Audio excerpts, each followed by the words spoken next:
ایک ایسی تاریخ جسے لوگ بلیک ڈے کے نام سے جانتے ہیں، جس کا نام سن کر آج بھی سینہ بھاری ہو جاتا ہے۔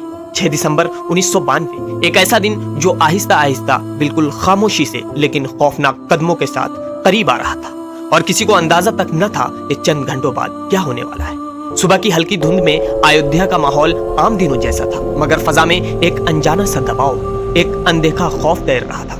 بابری مسجد جو صدیوں سے کھڑی تھی، نمازوں کی آواز سن چکی تھی، وقت کے اتار چڑھاؤ دیکھ چکی تھی، اس دن عجیب سی خاموشی اوڑھے کھڑی تھی، جیسے اسے آنے والی طوفان کی آہٹ سنائی دے چکی ہو۔ دوپہر کے وقت ہجوم بڑھتا گیا، قدموں کی آوازیں تیز ہوتی گئی، نعرے فضا میں گونجنے لگے، اور پھر اچانک وہ لمحہ آیا جب زمین جیسے لرز اٹھی۔ پہلی ضرب، پھر دوسری، پھر تیسری، اور تاریخ نے ایک ایسی چیخ سنی جسے کیمرے نے تو قید کر لیا، مگر انسانیت آج تک بھول نہ سکی۔ بیسوں نہیں، ہزاروں لوگ ایک ایسی عمارت کے سامنے کھڑے تھے جو 5 صدیوں سے عبادت اور امن کی علامت تھی۔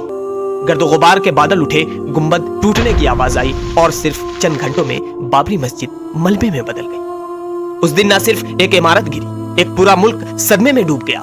دلوں میں سوال جاگ اٹھا کہ کیا عبادت گاہیں نفرت سے زیادہ کمزور ہیں، یا انسانیت نے ہی اپنی طاقت کھو دی ہے؟ اور شاید اس ویڈیو کے آخر میں سب سے بڑا سوال آپ ہی کے دل میں اٹھے گا، آخر تاریخ نے اس دن ہمارے ضمیر کا کون سا چہرہ دکھایا تھا؟ بتائیے، آپ کے نزدیک اس دن اصل میں کیا گرا تھا، ایک عمارت یا پوری انسانیت؟